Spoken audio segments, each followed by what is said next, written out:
9, 8, 7, 6, 5, 4, 3, 2, 1, 0. Welcome to Prophetic Prayer Warrior Blog Talk Radio. I am one of your hosts and my co-host, Taronda Hamilton. Hey, Taronda. Glad to be back. Me too. I'm truly glad to be back. It's been a while since we've done this. I know we did P.P.W. returns about a couple of weeks ago, but now we're ready to start rolling what we need to do. So, Taronda, what is your thoughts on today's foot? Let's talk about it. We're going to go off the track. How's the weather for you today? Man, it's like a flood in parts of, I was driving to the studio and I kept running into, how the water just kind of comes across the street and it meets in the middle. Yes. I ran into a whole lot of that on the way here. But nevertheless, I'm here. Nevertheless, here. I'm here. You know, it's since we're getting started again, I know sometimes we may be just a little rusted. We're going to try to stay on track, not try to drift on other things. Like, you be talking, what about this? No, we're going to try to stay focused. Our goal is to stay focused because we want our listeners to stay focused in with us. Amen. All right. The topic of today's show is the journey.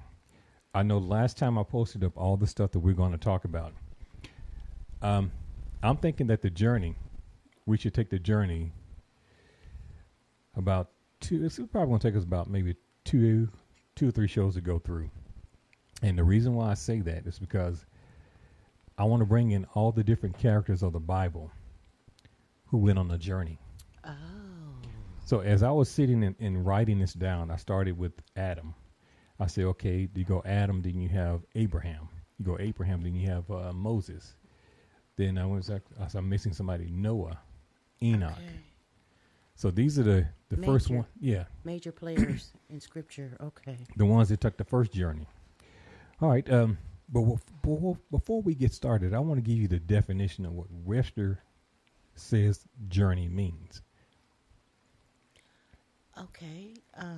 Well, not Webster necessarily. I'm not sure. It's the Google dictionary. Yeah. And they have an act of traveling from one place to another or travel somewhere. And I'm going to go ahead and read what they have down as the synonyms, meaning the words that have the same meaning, which would be tour, trek, voyage, cruise, safari, ride, drive, to sail, to fly, to hike, just going from one place to another. And when we look at Scripture, that's what each of the characters were doing. Yeah. Well, let's take our first character, Adam. And I know it's always a debate where people say, well, the reason why mankind is in the situation they are today is because of women. And if you believe that, hey, that's your belief. Which I don't. My belief is I truly don't believe that. I don't either. But the question I have is, when did Adam start his journey? Was it before the fall or was it after the fall? Well, for me, both of those were a journey. Yeah. He went from his creation until his failure, from his failure to working. That's a journey within itself. Now, I totally agree to that. All right, let's break it down. All right. Creation. The scripture tells us that in the beginning, God created heaven and earth. Yes. Heaven and earth was dark without void. With void. Mm-hmm. All right, so that was the start of it. All right, let's go a little further in the scripture. God said he made Adam in his own image.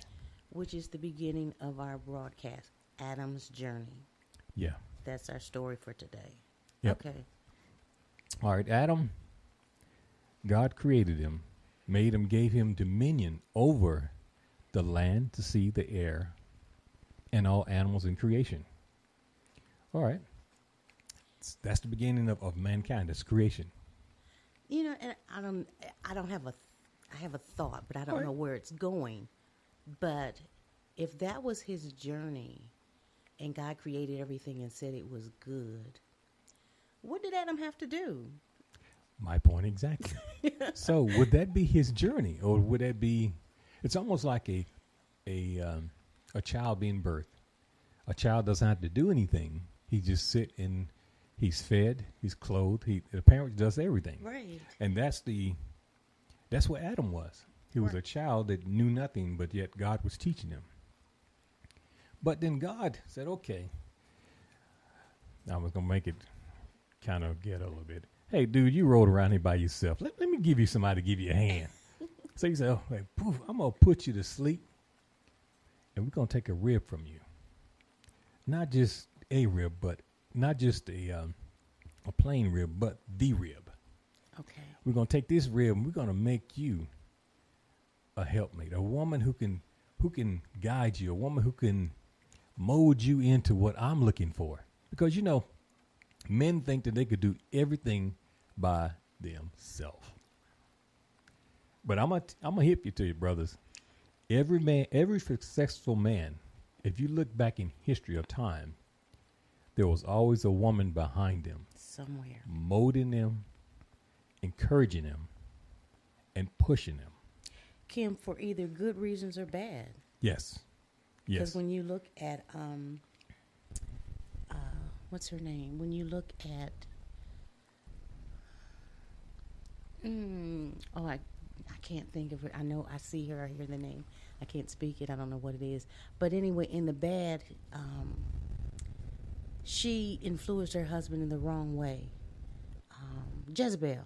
Yeah, Jezebel. She was an interesting woman, wasn't she? She really was. Yeah, she was. But in all purpose, God used her for a reason. And that reason was to, one, push her husband to do either good or bad things.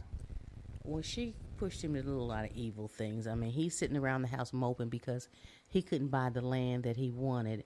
And so she says, you the king, quit doing this. Let me take care of it. So she wouldn't, I can't remember exactly that she had that landowner killed and just took the land, but she was evil. Yeah, I think she did. So that tells you good, bad, or indifferent. Women are there. All right, let's go a little further. All right, Eve is created. She's walking with Adam hand in hand. They lovey-dovey, love each other. Okay. All right. Then Adam say, "Honey, why don't you sit here and I'm going to go see if I can grab us something to eat." She said, "Okay, Adam, sure, why not?" So he goes out and says, "Go and pick some things." Then this little slithering snake comes in the atmosphere and say, "Hey, lady, how you doing, cutie?" She said, "I'm doing fine." She said, "Your husband going to get you something to eat." "Well, I got a better place you can get some eat." Look at this. All right. I got something. All right, go ahead, share it. That's what it is. Look at this, man. It's shiny. Fits right into your hand, and I know it tastes good. You really need to take a taste of what's up on that tree. Yeah. Let me get a bite of that. I want to surprise my husband. So, yeah, this is good. Yeah. Let me take it to him. Yeah, but isn't it the tree God said don't touch? Did he say that?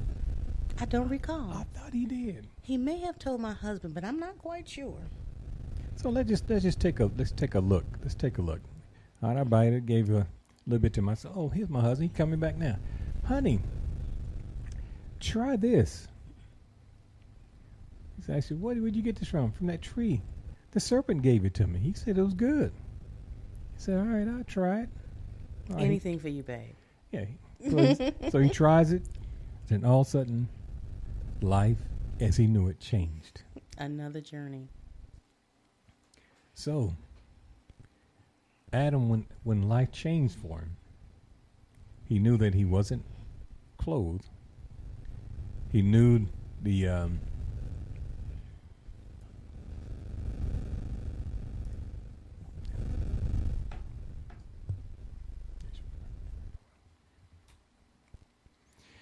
he knew the difference between good and evil. And he also knew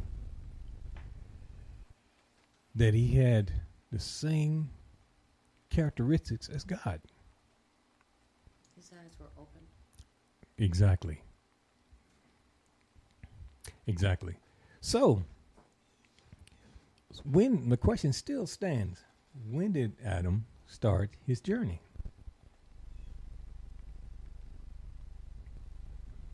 Little problem with the sound. We got to take care of that. Yeah, let me see. We can see what's going on. It's been a while. Yeah, I know. Everything's new. It's like it's starting to act up a little bit. Like I'm getting a little feedback. But let's see. Let me see if that's coming from my mic or yours. Okay. Testing. Yeah, testing. Sound good. It's like it goes in and out. It goes in and out. All right, well, let's continue.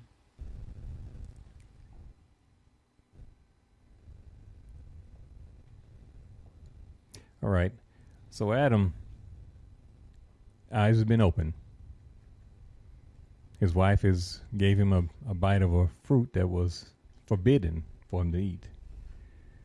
Well, then God comes strolling through the forest looking for Adam. Well, where's like he didn't know where he was, right? Oh, he knew. God knew. God knew exactly where he was. He knew exactly where he was. So he called out, Adam, where are you? Where are you, Adam? He said, I'm over here hiding because I'm naked. When then God asked him, well, who told you that you was naked? And I think he replied, no one. Then God asked him, did you eat from the tree I told you not to eat from? Uh-oh. Here it goes. So,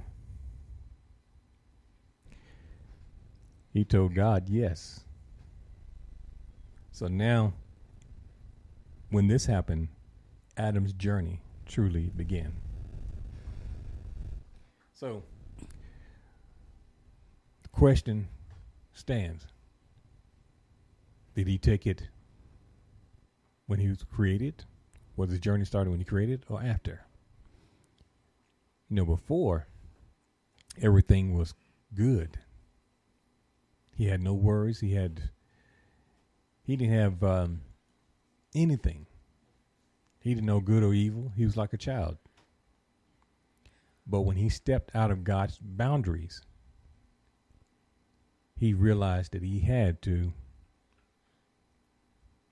learn. Well, you know, when I look at the definition, his journey was both. He went from one place to another. Okay. He went from a place of peace, a place of fellowship with God, an eternal vacation. Yep. So he went from there to having to labor, to work out his own needs. He had to go to work. Had to get his own food. Yeah. Toil the ground. He had to take care of the animals. And actually, in some cases, he had to fear them. Yeah. He was no longer. So his journey, when you talk about a person's journey, it's just a movement from. Our journeys can be daily. Yes. It can be from the time we born until the time we die. Yep. It could be a transition from job to job. So our journey really has different definitions. And for Adam, the journey went from a huge overview, it went from that place of peace to the place of turmoil. And in that turmoil, he had to find his peace. He had to make his peace. See, I like that. See, he had to make his peace. He had to make it. So, if he went through all his telling God he ate the fruit and God ended up banishing